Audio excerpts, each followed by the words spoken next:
Kematian dan proses pemulangan yang mencurigakan tidak cuma dialami jenazah TKI Dolfina dan Yufrinda Selan. Kami menelusuri kasus kematian TKI lainnya di Kabupaten Timor Tengah Selatan. Kami menemui keluarga Ayub Besi, warga Desa Pika, Kecamatan Molo Tengah. Ayub Besi dikirim pulang dalam peti jenazah 11 Februari 2015 silam. Saat itu, pihak keluarga dilarang membuka peti jenazahnya oleh para pengantar. Mereka adalah para utusan dari perusahaan yang merekrut Ayub sebagai TKI. Sabtu pagi lah omong datang lah. Itu hari Minggu pagi, jam 6 pagi, telepon datang bilang, ini tolong doa kasih saya karena bepung kaki dong sudah bisa lah. Jam 8 pagi, telepon dari sana, Ruben Tualaka hubungi langsung bilang Ayub sudah meninggal. Dari sedikitnya 19 negara destinasi pengiriman TKI, kawasan Asia Pasifik menjadi negara dengan kejadian kematian terbanyak.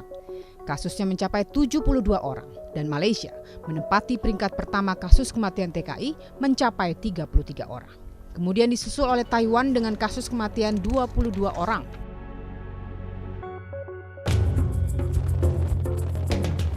Kabupaten Timor Tengah Utara merupakan salah satu daerah kantong pengiriman TKI. Daerah ini memiliki catatan khusus tentang kematian para warganya.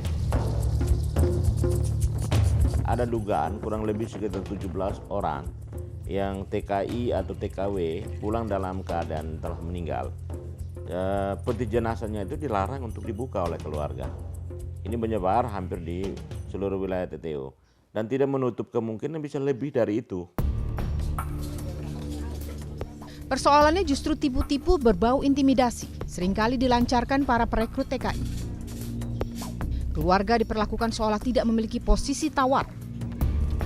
Para perekrut selalu membatasi informasi bagi pihak keluarga TKI yang menjadi korban kesusahan. Namanya Yuliana Kana, warga Desa Oof, Kecamatan Kuatnana, Kabupaten Timor Tengah Selatan. Tahun 2013 Ibu, itu sekitar bulan Mei. Fenomenanya, pihak perekrut selalu melarang membuka peti jenazah.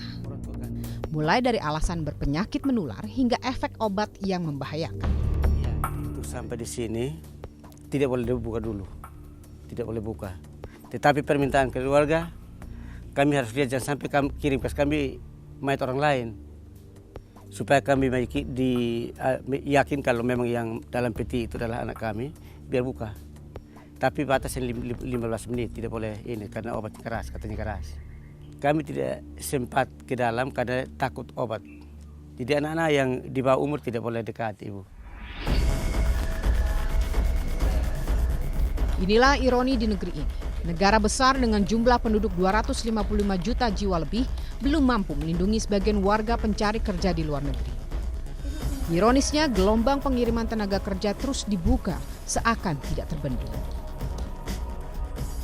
Dolfina dan Yufrinda hanyalah potret kecil dari persoalan pengiriman TKI asal NTT yang syarat tipu-tipu.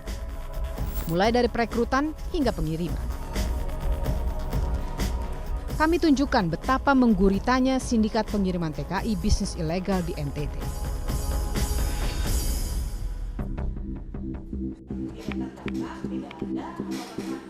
Identitas Dolfina Abuk dipalsukan oleh perusahaan perekrutnya. Dolfina direkrut dan diberangkatkan oleh PT Khalifah Firdaus Aulia.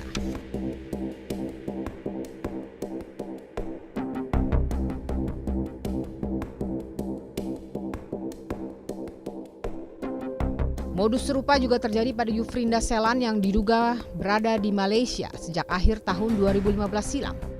Dalam aneka dokumen, nama Yufrinda disebut sebagai Melinda Sapai, mulai dari paspor hingga dokumen kematian. Tidak cuma identitas, umur Yufrinda juga dituakan hingga 3 tahun, alias dipalsukan.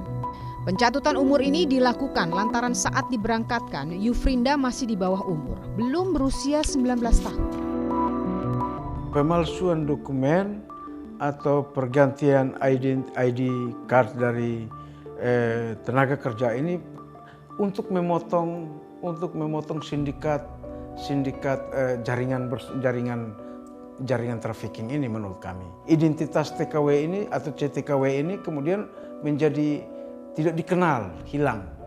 Jadi memotong untuk juga menghindar dari kejaran, tapi memotong juga untuk kepentingan jaringan kerjanya kemudian menjadi kabur, jejaknya menjadi kabur kalau ditelusuri. Pertanyaannya kemudian, di mana negara saat TKI Malang ini diberangkatkan? Di mana dinas-dinas terkait yang bertanggung jawab mengatur dan mengawasi pengiriman tenaga kerja luar negeri kita? Ya, ini kan kerja sudah terjadi, Bu ya. Sudah terjadi. Dan seperti yang sampaikan banyak pihak bahwa kebanyakan ini kan awalnya menggunakan jalur-jalur yang tidak prosedural ya. Makanya hal ini bisa terjadi. Gitu. Kami cuma dari Dinas Tenaga Kerja dan Transmigrasi, khususnya Pemprov NTT, melihat ini sebagai satu pengalaman untuk membuat kami lebih bersikap ke depannya. Gitu. Karena ketika kita tidak menggunakan jalur-jalur resmi, agak susah untuk kita mencari tahu kira-kira kelemahan itu ada di pihak mana. Modus yang digunakan oleh perusahaan-perusahaan yang ilegal ini